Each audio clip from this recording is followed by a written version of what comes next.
Okay, well, welcome everyone. Thank you for joining us for today's workshop on deconstructing clinical trials. I'm Rebecca Armstrong. I'm the Director of Patient Education and Engagement at the Canadian Breast Cancer Network. This session is being recorded and it will be available on our website for anyone who may have missed it, and I'll send out the link once the recording is available. And you can also find our previously recorded webinars on our website as well.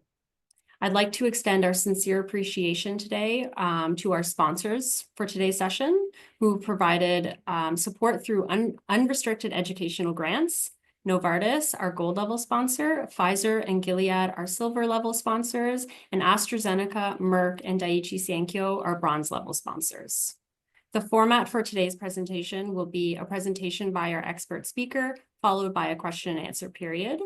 Please feel free to submit your questions throughout the session using the Q&A function that you should be able to find at the bottom of your screen. I'd now like to welcome our host for today's session, Kathy Amendolia, the chair of the board for the Canadian Breast Cancer Network. Thank you, Rebecca. Welcome again, everyone. Thank you for joining us today. I am pleased to welcome and introduce our guest expert, Dr. Jan Willem Henning, who is a clinical associate professor and medical oncologist at the Arthur Child Comprehensive Cancer Center in Calgary, Alberta, and Cumming School of Medicine, University of Calgary. His areas of clinical expertise include breast cancer, sarcoma, and adolescent and young adult oncology. His research interests include leading phase 1 to 3 clinical trials, as well as health services research in AYA oncology, breast cancer, and sarcoma. Dr. Henning is the current chair for the REAL, Research Excellence Active Leadership, Canadian Breast Cancer Alliance. He has published in several international peer-reviewed journals, including The Lancet of Oncology. Dr. Henning, great to see you, and thank you for being here today and for your time. Wonderful. Thank you so much, Kathy and Rebecca. And for everybody attending today's session, I hope it can be helpful, instructive, and empowering for you in many ways. Give me a moment to get my presentation up and running.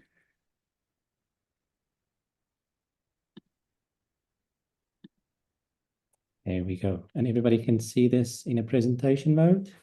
Wonderful. So yes, thank you for a very kind words of introduction. I'm here this afternoon to help you deconstruct clinical trials with the focus of my areas of expertise in breast cancer or breast malignancy. You did hear my introduction just shortly. I'm a medical oncologist at the newly built and opened Arthur Child Comprehensive Cancer Center, which is actually on my background.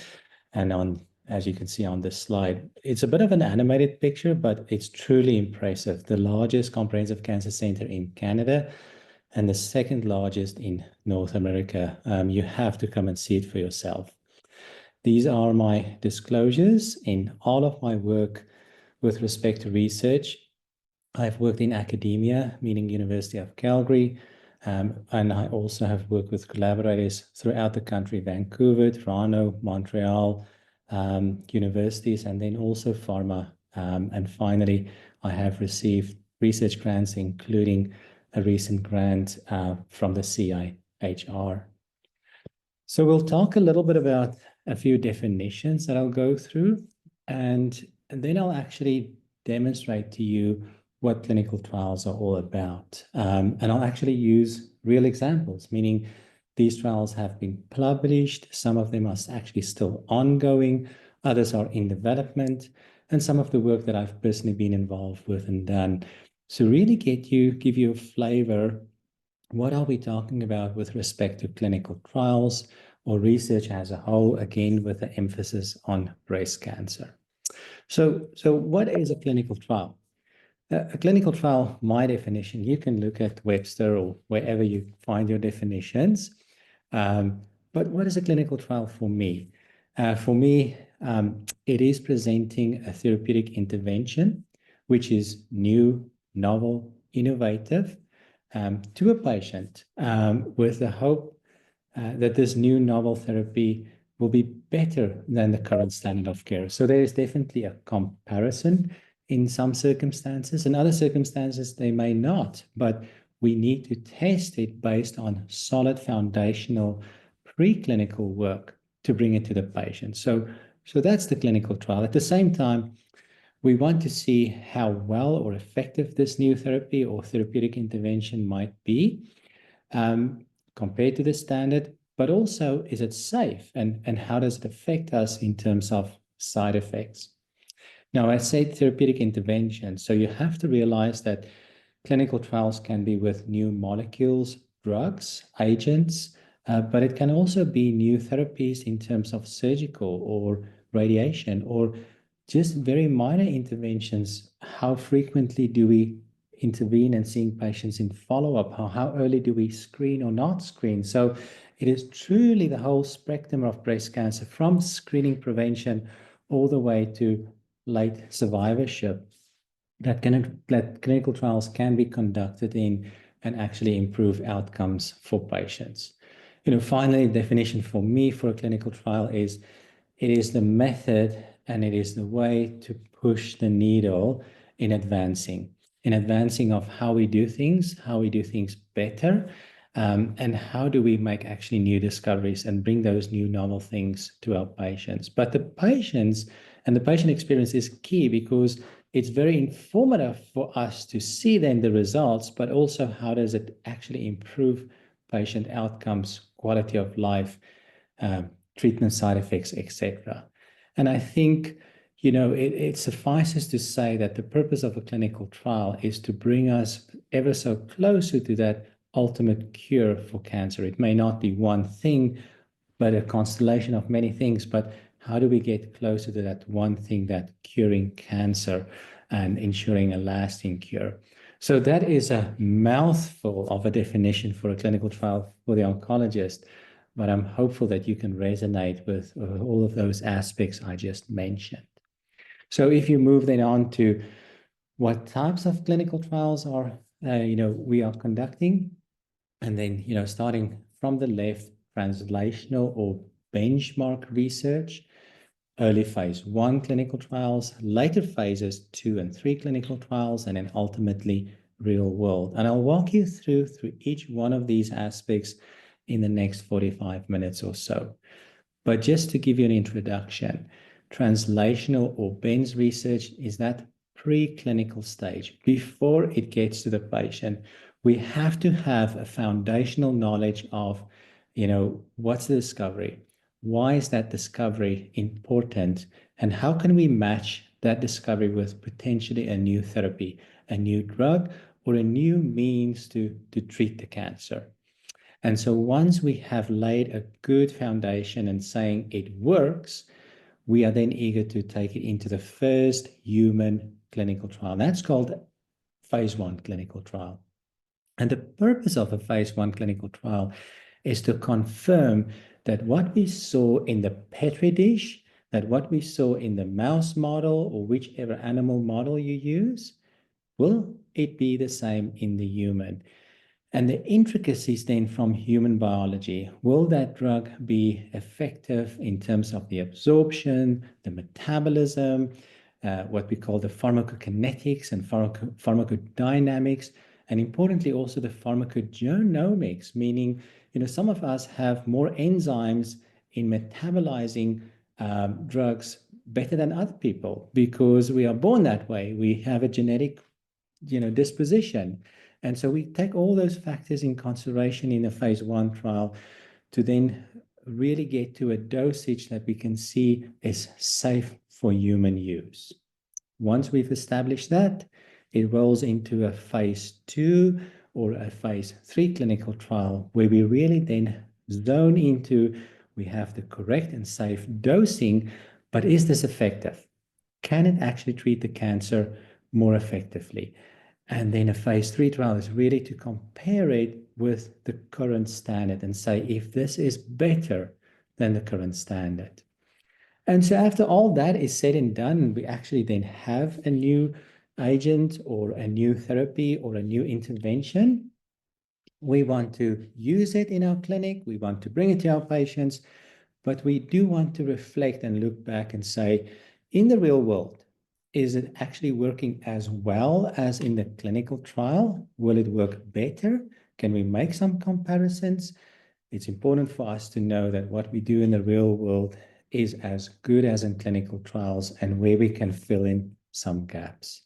So we'll go through each one of those ones, and then within the examples, we'll talk about some of the definitions we use, hopefully, to better equip you in understanding this. So let's start with translational or Ben's research. So this is a patient of mine, Milan Heck. She allows us to use her name. She is one of our advocates, and she is now very well alive, and she's a student at McGill University in Montreal, busy with her master's degree. But, my colleague and I, Victor Lewis, we shared her case. He's a pediatric oncologist, and when she was at the young age of 15, she was diagnosed with an incurable type of sarcoma called an alveolar soft pod sarcoma. So diagnosed back in 2016.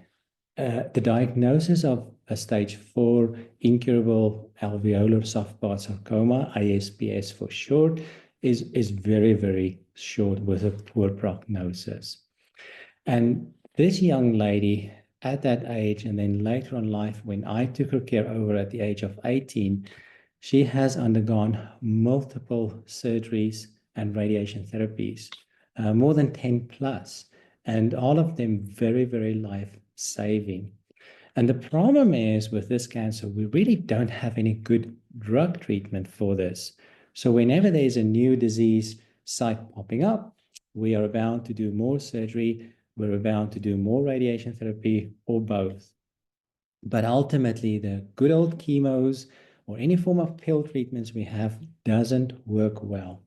Not to say that back in 2022, I did administer a type of oral treatment called pazopanib with her, and we used it for a few months. But unfortunately, the disease reacted and progressed, and she was faced with an almost life-threatening bowel obstruction, which she overcame. Now, she's a health science student, and she's been working in the UFC prior to her master's, and she's been brushing with the scientists at UFC. And, knowing the type of cancer she had, understanding that there's not specific therapies, we started asking the question, well, in this particular malignancy, is there a target that we can use? And by using a target, what type of therapy is necessary to actually obliterate the malignancy? And so we got working. We knew from previous publications that a target which is called GPNMB, that's a glycoprotein membrane target, is highly and homogeneously expressed in ASPS. The graph on your top right side, on the very left, you can see ASPS, and you can see the dots are very high.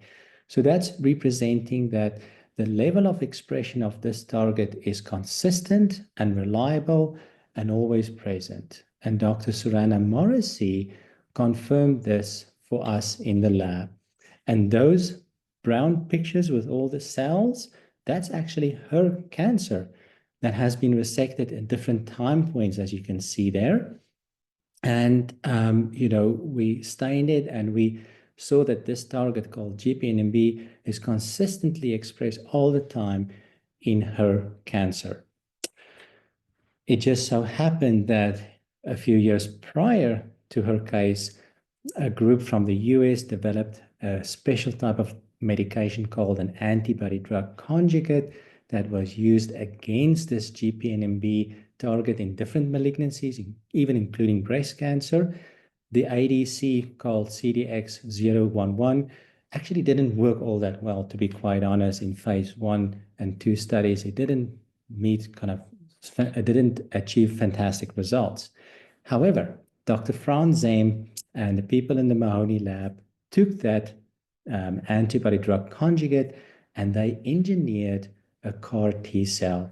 A CAR T cell is essentially a T cell therapy where we take the patient's own T cells, we actually plant in this little molecule that would activate the T cells to recognize the antigen.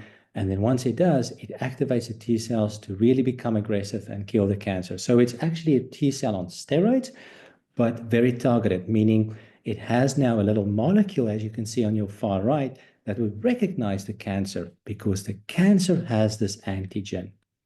So we constructed this and we were able to build this car to recognize the GP-NMB target in ASPS. Well, that's good, but we had to proceed to the next step, which is, using the car and attack the cancer cells in an animal model. So we had to take real ASPS cancer cells, the ones we had from our patient, put it first in the Petri dish, see if our car will recognize it.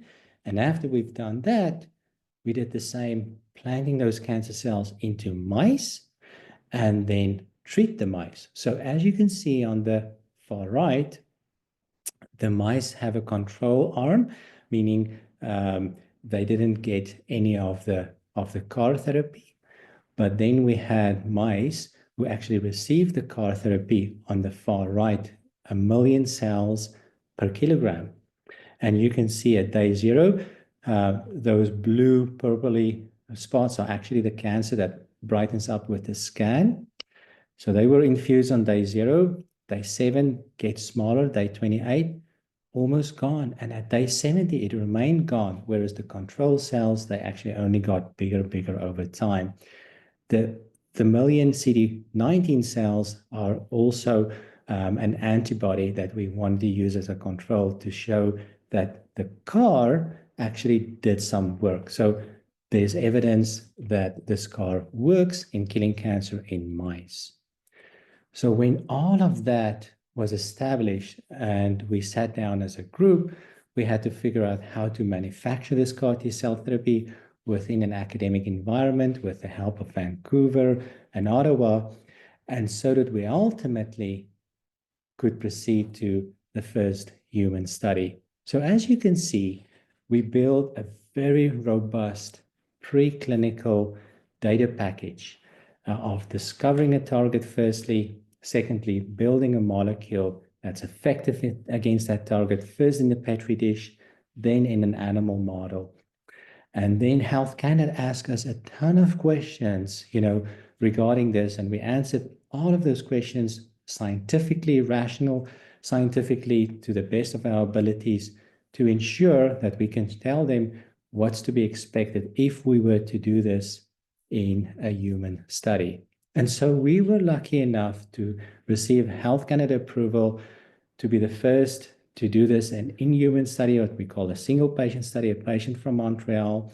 And in the months to come, we will actually open up our first phase 1 study through the Canada Clinical Trials Group, a CAR T cell therapy for solid malignancies for ASPS, sarcoma, kidney cancer, and triple-negative breast cancer. So some of triple-negative breast cancer expresses GPNMB, and those would be the patients that we will enroll.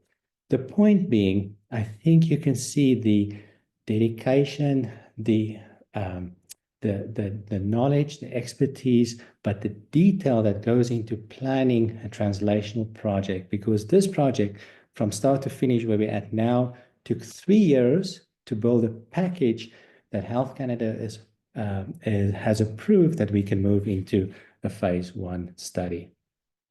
So that brings me to a phase 1 study. So as I've mentioned previously to you, phase 1 study is then that first in-human experience. I'll talk about a study that I'm running here as a local PI for AstraZeneca called the Blue Star Clinical Trial. It's not only for breast cancer, triple-negative breast cancer, also HR-positive breast cancer, ovarian cancer, endometrial cancer, and cholangiocarcinoma. This study started exactly the way we did with our CAR T cell therapy, meaning there's a target expressed in these malignancies called B7H4 expression. And AstraZeneca developed what we call a bispecific antibody drug conjugate, which in this package here in front of you showed activity in the preclinical model. So they did exactly the same. They used the cancer cell in a petri dish. They attacked it with this particular molecule. Then they took it to an animal model to build a robust sense of actually the target is present, the medication is working against the target. Now it's time to use it in human study. So what is a phase 1 study? And that's kind of a design for you, what a phase 1 study may look like.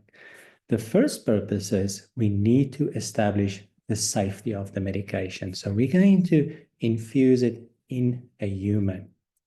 And already learning from what happens in the animal models, we extrapolate what the dynamics might be in the human.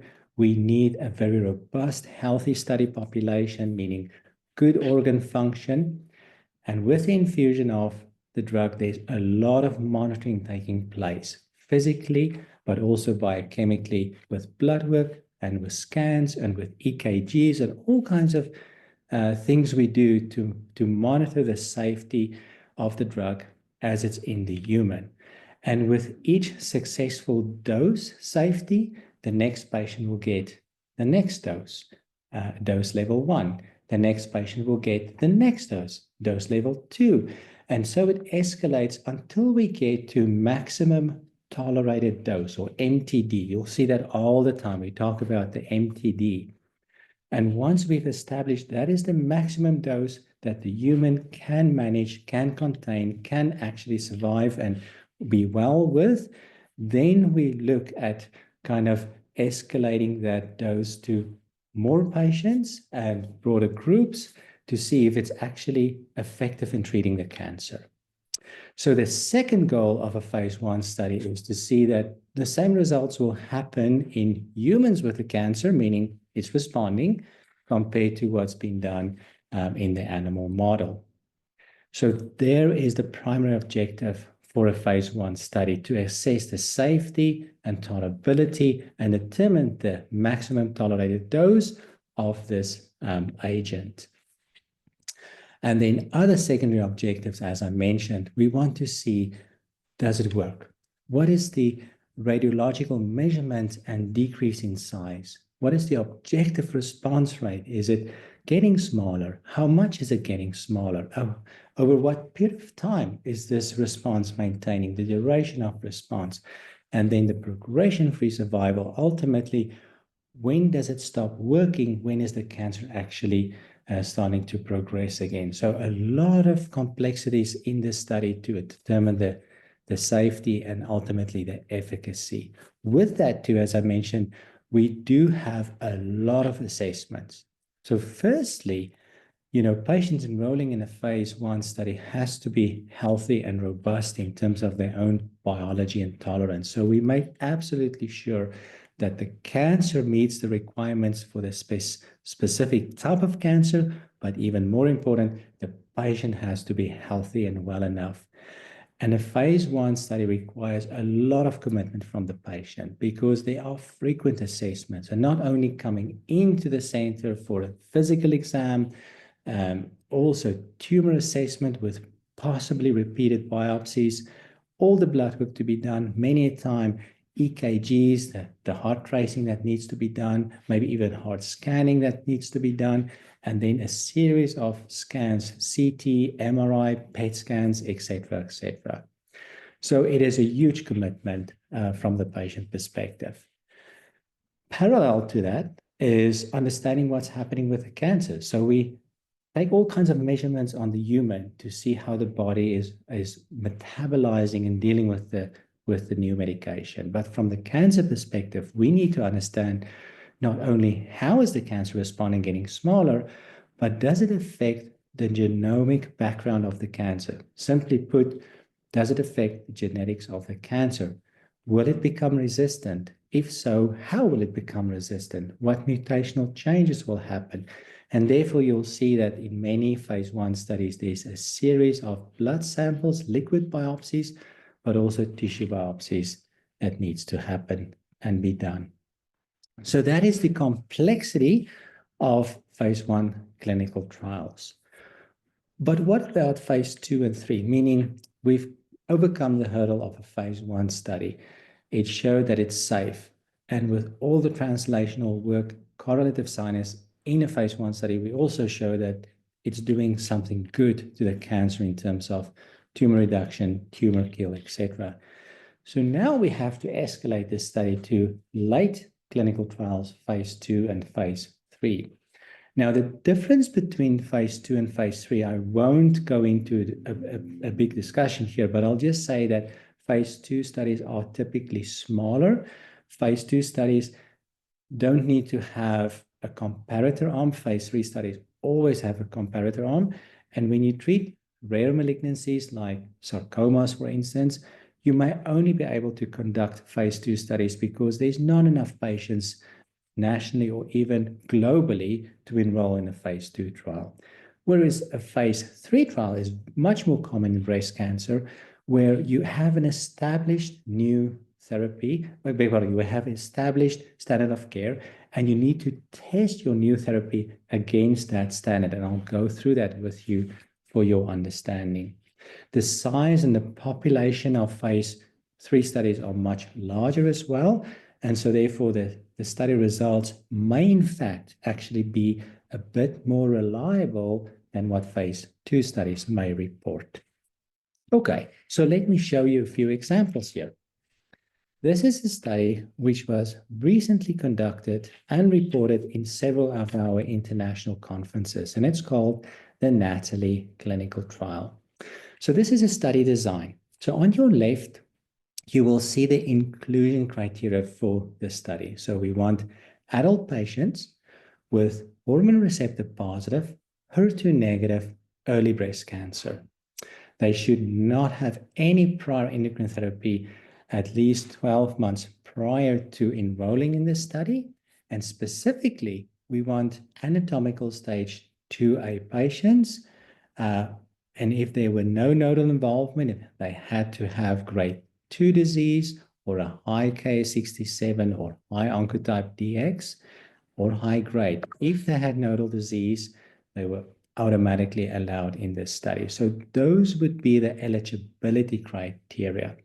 And there's a statistical design that goes to place that says, in order to show your benefit, you have to have so many thousand patients so that the statistical difference can actually be reported as statistically significant. Now, so there's your study design with the inclusion criteria. And then it follows to what actually happened, the randomization. So randomization means the computer will flip a coin and you either get A or B. And it's a 50-50 shot. There's absolutely no bias involved with this. And patients might be randomized to the standard of care at the bottom. That's letrozole or anastrozole as endocrine therapy. And if they were premenopausal or male patients, they received goserelin, which is an ovarian function suppression agent. So these patients all had to be postmenopausal, either biochemically or naturally. Randomized and compared to the study arm, including ribociclib, the study agent, plus a non-steroidal aromatase inhibitor, letrozole or anastrozole. So you can see the one arm, you have 2 medications. The standard arm, you have 1 medication. Okay, so that's the intervention. That's the new therapy. What are we measuring? So the primary endpoint is the key thing we want to statistically prove. The hypothesis says here that the addition of ribociclib to endocrine therapy will actually be a better protective strategy to prevent breast cancer recurring. That's the hypothesis. So now we break it down and say, to prove that, we will use the endpoint of invasive disease-free survival as our primary endpoint. And we need to design this statistically so we will actually prove that. An invasive disease-free survival means cancer which has been resected would reoccur, would come back, either in the site of origin or elsewhere, in the chest wall, lymph nodes, or even more distant, liver, bone, etc. And that's called an invasive disease-free recurrence. So we want to measure that in the two study groups, those who took the additional new agent versus those who did not, and how do they compare. Other endpoints, secondary endpoints, includes a recurrence-free survival, that period of time before that happens, and that can be kind of locally or distant disease-free, meaning only looking at metastases to liver, to bone, and so forth. Overall survival is a very important endpoint, and that means from the time of randomization in the study to ultimately death of any cause. Breast cancer, if it came back, a heart attack, a motor vehicle accident, anything. And it is super important for us to know that whatever intervention that we do in terms of a clinical trial, overall survival always have to be measured, because we would never want to offer a new therapy that increases the risk of death because of that therapy, whether it's because it causes another cancer, it causes blood clots, it causes heart disease. Ultimately, the patient may die from a heart disease, a heart attack, which was caused by our therapy. We never want to see that. So it's important to look at overall survival in all the studies we conduct in a phase 3 fashion. Other things we look at, again, the safety and tolerability. Patient-reported outcomes, so key. So how do patients report on their quality of life? And I'll show you kind of measurements we do and so forth. And then ultimately, we do get into the pharmacokinetics again, and we do get into the science again. So, what type of genomic alterations happened in the cancer for those patients who had a recurrence? So we take a tissue biopsy before, we take a tissue biopsy at recurrence, we do liquid biopsies in between, and we try to figure out what happened with the cancer. So then, we wait and we conduct a study over a course of a few years to ultimately get to fruition of the results, and we can start to publish defined intervals of assessments. This is done pre-design, and we will only look at the results at those predefined areas. It is important to look at those results predefined so that we don't mess up our statistical design. And it has to be done so that we can also look at futility, meaning our intervention is actually doing poorer than the standard of arm, then we have to stop. But in this case, the study was reported as positive. And so now we started reporting the two groups, the investigational arm on the left, ribociclib plus NSI, and on the right, the NSI alone. And we start making these comparisons. And you can just kind of, for your own pleasure, look at some of the things that we look at in terms of the comparisons. But this is ultimately what a result and a presented and published result would look like. So remember, we said that the primary result, the primary objective was to look at cancer coming back, this invasive disease-free survival. So now it's plotted for you on what we call a Kaplan-Meier survival curve. Time duration at the bottom, and then the statistical risk of recurrence as presented on a percentage. So the top line is actually the investigational arm, and the bottom line is actually the standard of care. And so I can tell you that it was a statistical significant finding and difference seen and published, but I think you can make up your mind and looking at it and say, yeah, it's minimal, but I can see it's there, it's relevant. And the relevance is the patients on the top had a better protection from the cancer coming back versus the patients on the bottom. More frequent events took place, so it's what we call event-driven.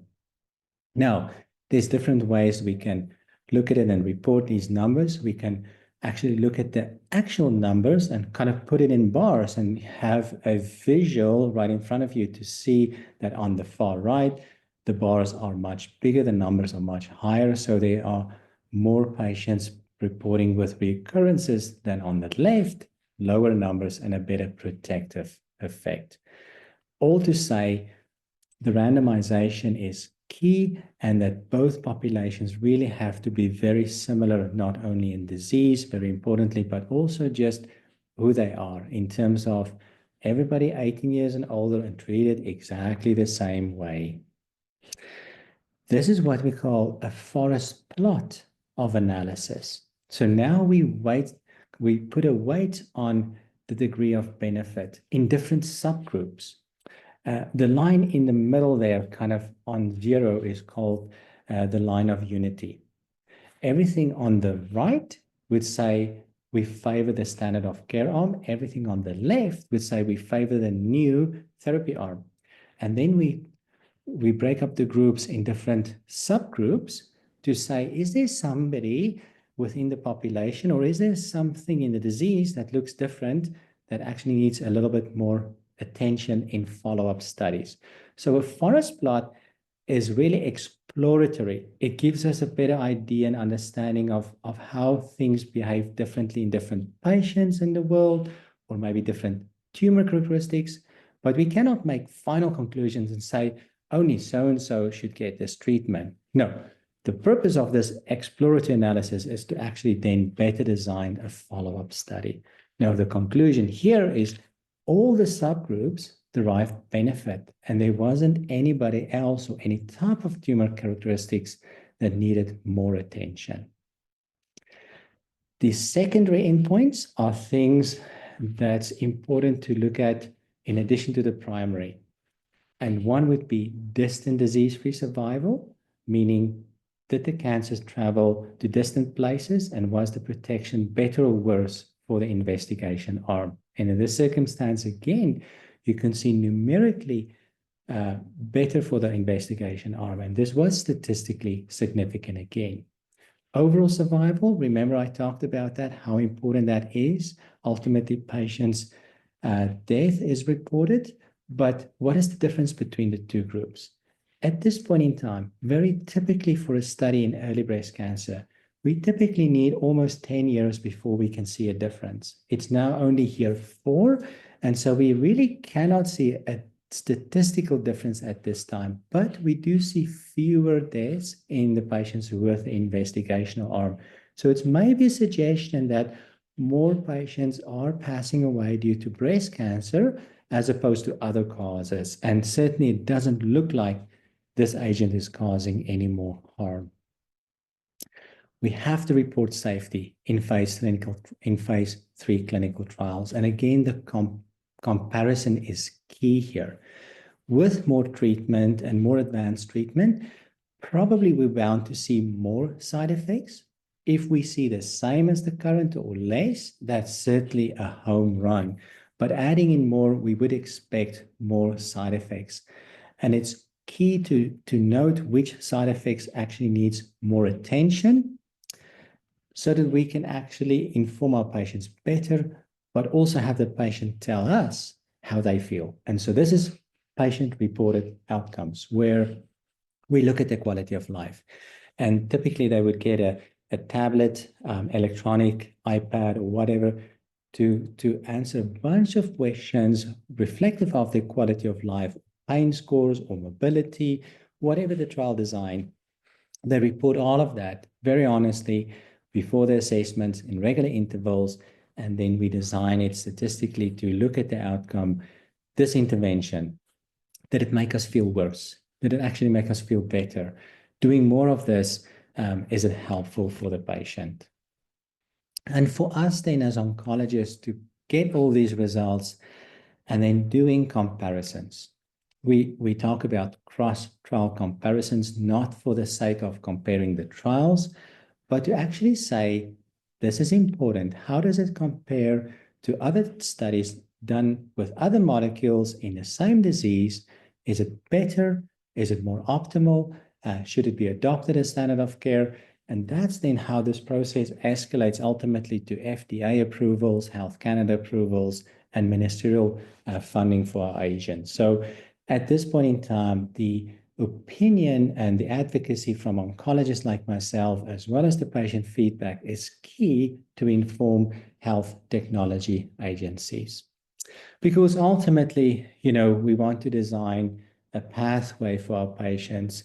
And each of these steps have been studied. It's been proven by evidence in order for us to present the next new therapy that will protect our patients, improve outcomes, actually make our patients live better and make our patients live longer. So what about these trials in patients with metastatic breast cancer? Because I talked about curing and improving the cure for patients in early breast cancer. There are different definitions, and I want us to go through this so that we can understand that similar, but times other different definitions. One pivotal study that I've had the pleasure to be involved with was called the Destiny Breast 03 clinical trial. It's been presented, reported, and published in many journals and conferences. In this particular setting, patients with HER2-positive metastatic breast cancer were randomized again in a one-to-one fashion. Remember, flip of the coin, computer does that one-to-one randomization between TDM1, which was at that point in time the standard of care, versus a new kid on the block called TDXD. Now, these are what we call antibody drug conjugates, so a new way of delivering chemotherapy with an antibody. And we needed to understand if this is better than the standard of care. At the right, you'll see again definitions we're using there. The primary endpoint, progression-free survival. Remember from the other study, I talked about invasive disease-free survival. So progression-free survival means from time of randomization to when the disease actually started to progress. When did it stop responding on the treatment with presenting with progression, or actually another new malignancy, or death, or any of the above. The secondary endpoint, and if they say it's a key secondary endpoint, the statistical design was actually inclusive of the overall survival as well to prove it statistically significant. And then other endpoints, overall response rate, duration of response, PFS by investigator. You'll see that top says PFS with BCR, BICR or BCR versus investigator. So investigator means me. I'm looking at the scans, I'm looking at the patient, I'm saying disease is responding or disease is not responding. The BICR or BCIR actually means that a committee receives the reports, everything we do, the clinical notes, as well as the scans, and they determine if it's response or not response. So it's a blinded method to remove the bias because I'm the investigator, it's my patient, I might feel compelled that this change is not significant, I'm going to continue treatment. With BCR doing this, you remove that potential bias. This was a positive study. And this too is what we call the Kaplan-Meier curve for progression-free survival. The top line is the investigational arm. The bottom line is the study arm. And you can see very clearly how much better the investigational arm performed versus the study arm. And this actually put a new bar for degree of benefit we now see in breast cancer.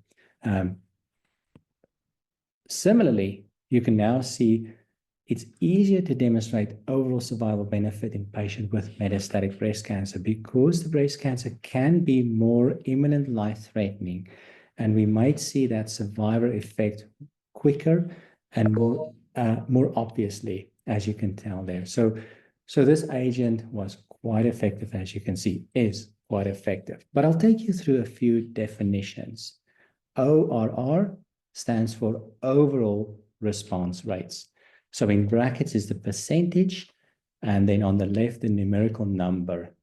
208 patients received a response, 90 on TDM1, so almost 80% versus 34%. The numbers at the values at the bottom, on the left, CR stands for complete response, meaning cancer disappears. You can't see it any longer. PR stands for partial response, SD stands for stable disease, PD stands for progressive disease. And then the disease control rate at the very bottom is the sum total of complete response, partial response, and stable disease. I will end the last 5 minutes talking to you about real-world evidence and what that means.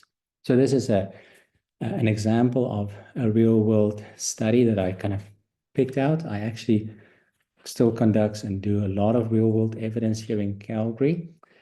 But what is real-world evidence? So once a study has been published and the results are positive, Health Canada, FDA has given approval for us oncologists to prescribe it, and ultimately it makes its way to funding, ministerial funding throughout the provinces, and we use it in clinic. In clinic, the patients in front of us may or may not be study eligible. They may be a little bit weaker as the patient who participate in the study from heart perspective, lung, or just biology. They might be a little bit older. The study allowed only patients up to 70, or sometimes it's a male breast cancer patient and the study never allowed any male breast cancer patients. So in real world, we will present these patients we perceive as actually fit and well enough, and they more or less fit the criteria, but it's registered for these patients. They're not the Olympic athletes for clinical trials, but they are a patient in front of me who really needs this treatment. Real world is saying, how are we doing in the real world with any given agent? So in this particular case in the US, what they did is they looked at all the patients they had data from over a period of time. They looked back, meaning retrospectively, and said, for patients with metastatic triple negative breast cancer in the second and third line, how many used sacituzumab govitecan, how many patients received it, and then when receiving it, actually, what was the real world overall survival? What was the time to next therapy?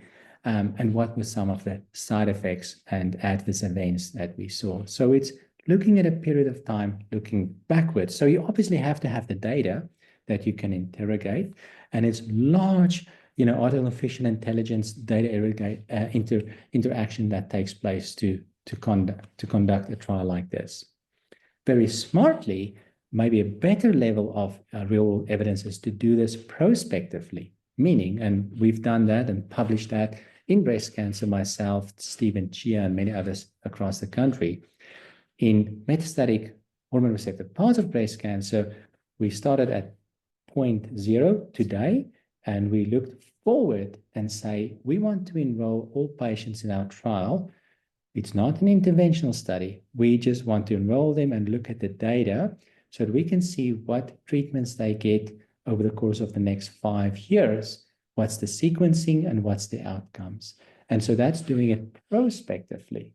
So real world evidence can be done retrospectively, looking back, or you can design it going forward and you capture all the data points going forward in time to ultimately, get a ton of results that's informative for us, saying, are we doing as good as clinical trials? What number of patients are actually on the study treatment? Can we figure out why some are not? And then obviously also what type of results and side effects may develop. And so here's a result of the real world evidence. And they would say that the real world overall survival is in the vicinity of 10 months. We compare this historically to what's been published in the past. We compare this to other places in the world. We compare this to actually the study, the index study, the phase 3 study, and say, are we doing the same, better, worse, and do we know why? Finally, real world is so super important to see how we're doing in terms of side effects and toxicities, and are we doing the same kind of thing that the protocol mandated in this study? So the protocol in a phase 1, 2, or 3 clinical trial is really the menu that you have to follow to the T. You cannot violate the protocol, but you have to intervene if there's any negative outcome. But the protocol is your menu. And so if we start using a new medication in real world, we don't have that menu available. We follow the Health Canada label. And the Health Canada label is really built on that previous menu, but it's quite pragmatic. And it's important to see that if and when people are adopting new therapies and presenting it to the patients, Are they doing what they're supposed to be doing, or do we see any mishaps or bad outcomes, etc.? So ultimately, there's findings on real-world studies, that's compared to, as I mentioned, to the published indexed trial compared to other places, both in how it works, also the toxicity thereof. And so, the slides I just showed you was actually presented in conferences. So what are the reasons to doing real-world evidence? It's important because it can fill some gaps for us where clinical trials is very stringent and restrictive. Here we have the opportunity of looking at a broader scope of more natural, more day-to-day patients. It evaluates the broader patient population, maybe the men who didn't participate in clinical trials with breast cancer, or maybe they didn't include premenopausal women, but they could be included, so why not? The real-world evidence is really super helpful to look at that ultra-rare cancers. Now, in breast cancer, it's common, but within breast cancer, there could be a rare case. And if we do not report on our experiences in those rare cases, nobody would know. So it's also helpful to understand what's happening with rare circumstances across the world. It helped answer us if a scope of practice needs to be revised. And that's very important for Health Canada and FDA. And in fact, even CDA and HTA submission organizations, they are looking at real-world evidence now to complement the registration trials to see, is it going well? Is it going well as expected? Or do we need to make certain revisions in terms of who should, who shouldn't get the treatment for reasons for safety and effectiveness? It can answer questions regarding sequencing of treatments, because remember, a clinical trial is built for one moment in time. This cancer in this circumstance with this patients or these populations. But time goes on and other companies are doing other trials. Other investigators are doing other trials, and a sequence of therapies may take place. So real-world evidence really looks at that whole picture as opposed to just one isolated therapy. And we always need to think on that 10,000 feet view. It can help us determine what drug is the right choice for the right patient during that treatment journey. And so I'm, as you can tell, very keen about clinical trials, but also super keen regarding real-world evidence and how it complements us to do things better for our patients. So with that, I will stop so that we do have a few minutes for Q&A. Thank you so much. That was a wonderful presentation. With your permission, You're cutting out a little go bit. ahead with a couple of questions that were submitted and have a decide how many patients. Yes, I have a couple of questions. So when you decide how many patients are included in a study, what is the minimal and what is the max? Sometimes, there could be very few patients, and does that affect the requirement to go, to our health system and say, we'd like this drug approved? Can you touch a little bit on that? Yeah, so it depends on the level of the study, phase 1, 2, or 3. It depends on the study question and actually the number needed to treat to remove the bias, and the bias being chance. So if we randomize patients, is it just by chance that the effect happened, either the side effect or the positive effect? So we have to eliminate the chance. And for that, the lower number of patient populations are required for phase 1 studies because you need fewer patients to show that it's safe. But as you escalate to phase 3 studies, you need literally, in early breast cancer, thousands of patients. In metastatic breast cancer, only hundreds of patients to show the positive effect, that the positive effect is truly positive and that it's not left by chance.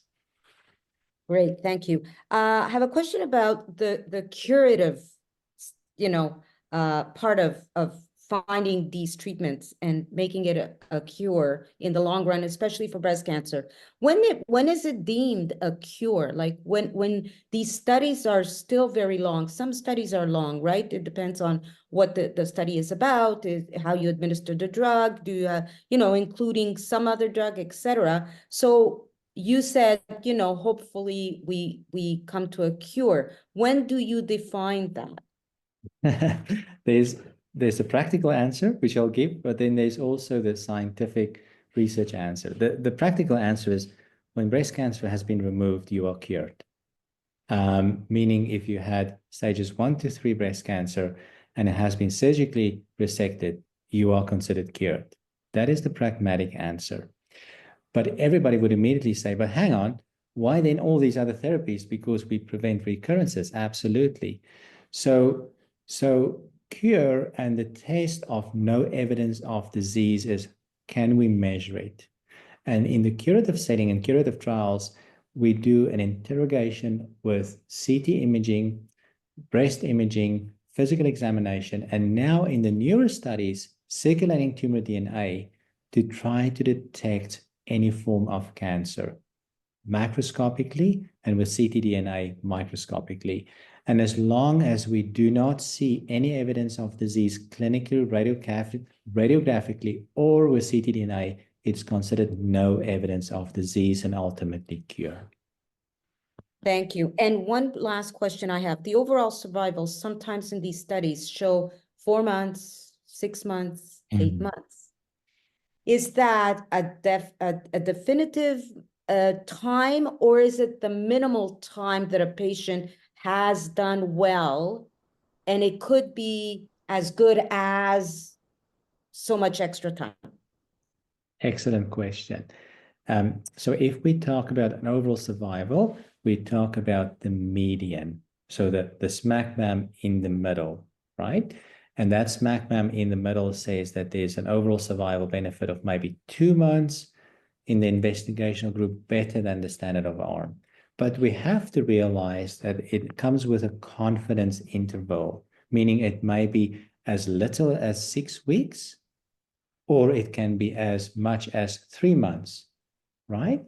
And so we don't know for the person sitting in front of us, will they derive only a 2-week overall survival benefit, or will they actually derive a 2-year overall survival benefit? And that's where the statistical analysis comes into play, meaning the larger the study population, the narrower we can get the confidence intervals to say we are now more precise in saying of these 10,000 women who'd been investigated, the median number of survival benefit is 6 months, and it's pretty consistent, as opposed to we only studied 5 patients. 1 patient didn't live longer than a week. The 5th patient actually lived 2 years. So that's a massive wide confidence interval. I have no confidence to tell you my treatment is actually effective. Makes sense. Thank you. I'm going to go on to a submitted question. We're going to keep on time, but I'd like to get in a couple if you don't mind. Is AI playing a stronger role in clinical trials? This is a question that was submitted. Yeah, it's becoming more important, particularly with diagnostic imaging testing and also pathological interrogation of samples. AI is helping us to read better, read smarter, and read faster. Very good. And I have another question about quality of life information. How is it collected? Qualitatively or quantitatively? Yeah, Like, so both actually. So typically there's a Likert scale of the quality, meaning you can actually go in quite a bit of detail reporting pain, but quantitatively also the number of assessments. So both, but we do need a quality assessment in quality and health quality information. that's fantastic. Great. So I'm going to respect our time and your time. You've offered us a ton of information that I'm sure everybody has appreciated. And thank you again very much for this wonderful presentation. So this concludes our time for today's session. Thank you everyone for your questions and for joining us to learn about clinical trials. Thank you again, Dr. Henning, for being here today with us. Thank you again to our sponsors, Novartis, Pfizer, Gilead, AstraZeneca, Merck, and Daiichi Sankyo. Following this session, you will get a link to complete a survey to provide feedback on the session. Please consider leaving your feedback, as this really helps us to improve future sessions for attendees like yourself. And with that, I wish you all a wonderful afternoon. Thank you, everyone. Thank you, Rebecca. Thank Thank you. you, everyone.